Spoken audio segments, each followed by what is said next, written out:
Two engines, same parent corporation, yet engineered with philosophies so different they might as well have come from opposite galaxies. On one side, Pontiac's 455, the calculated masterpiece of torque and refinement. On the other, Chevrolet's 454, a sledgehammer of American horsepower. Together, they didn't just power cars, they powered a war, a civil war inside General Motors that would decide the soul of the muscle car era. Thank you so much for being here. Please subscribe to the channel. It really encourages me to keep making more deep dive car stories like this. And when the dust settled, only one would survive the apocalypse that followed. Buckle up, because this isn't just about cubic inches. It's about ego, culture, and the moment American performance met its crossroads. The rivalry inside GM. 1970. Detroit was still the capital of speed, chrome, and gasoline dreams. But behind closed doors, inside the corporate towers of General Motors, the tension was real. GM was an empire of divisions: Chevrolet, Pontiac, Oldsmobile, Buick, Cadillac, each one competing not against Ford or Chrysler, but each other. Every division had its own engineers, its own factories, its own identity. And every engineer wanted to be the one who built the most powerful V8 on Earth. Chevrolet's big block team lived by a simple mantra: there's no replacement for displacement. Pontiac's engineers, they rolled their eyes at that. They believed in balance, breathing, and brains over brute force. That quiet internal rivalry had been simmering for a decade.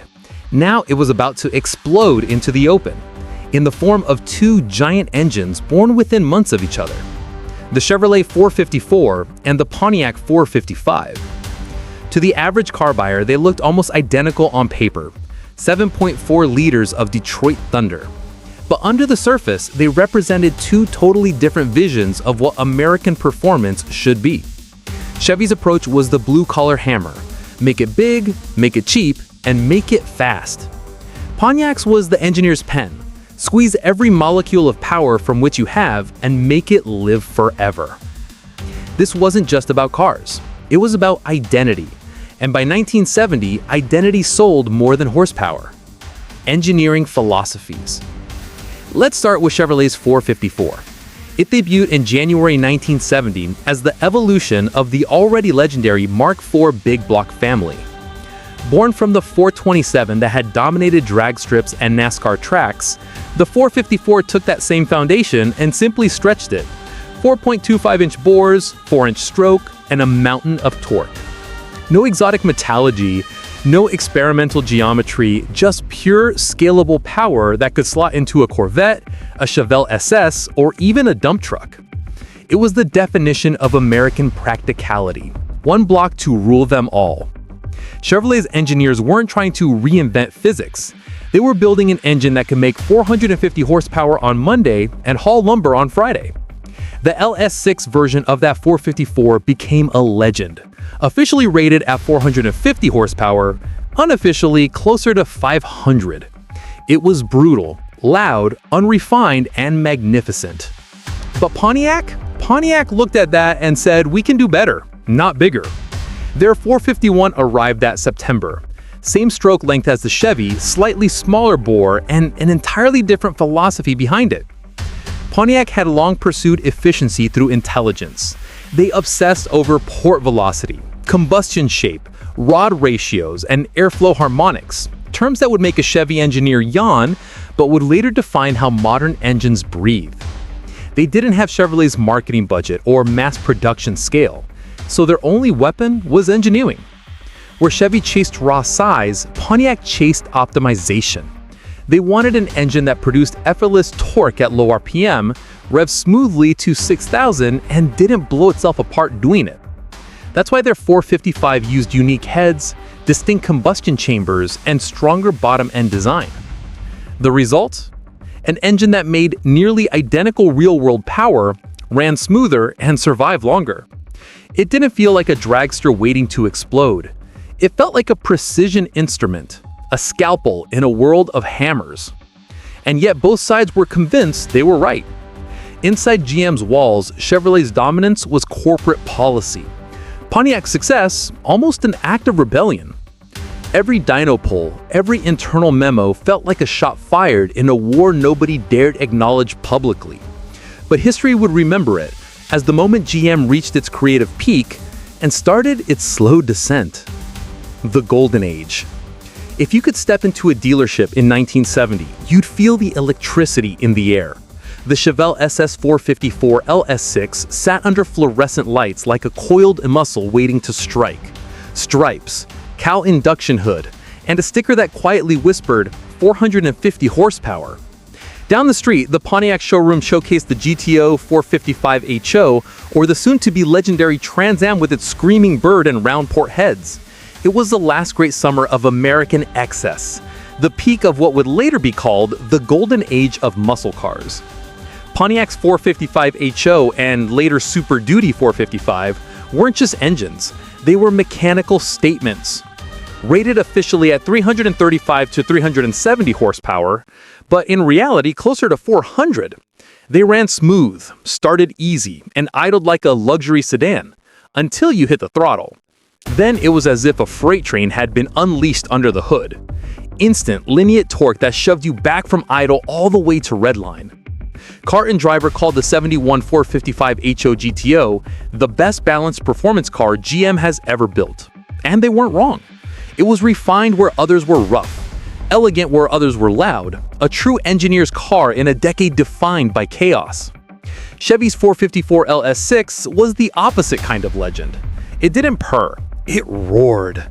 It didn't whisper sophistication, it shouted victory. The LS6 was about one thing: straight-line dominance. 13-second quarter miles out of the box, massive Holley carb, solid lifter cam, and torque numbers that made dynos cry. Owners described it like holding the wild animal on a leash. It wasn't subtle, it wasn't smooth, but it was the purest form of American horsepower money could buy. And that's what made the rivalry so perfect. Two engines, two personalities, the muscle car yin and yang. While enthusiasts were debating which was faster, something darker was already creeping up on both: insurance premiums, emissions laws, and the looming fuel crisis. They didn't know it yet, but 1970 and 1971 were the high watermarks. After that, the tide would start to fall. The fall. 1972. The golden roar of Detroit started to fade. What had once been a symphony of wide-open throttles was turning into a whisper of regulations and compromise. The handwriting was on the wall. Gas prices crept up, insurance companies began classifying muscle cars as high risk, and the government rolled out new emission rules that would choke even the most powerful engines. Pontiac's engineers, those same dreamers who had obsessed over port velocity, were suddenly forced to think about catalytic converters and EGR valves. Chevrolet's big block wizards, who had once built engines for drag strips and Corvettes, were now told to meet smog standards measured in parts per million.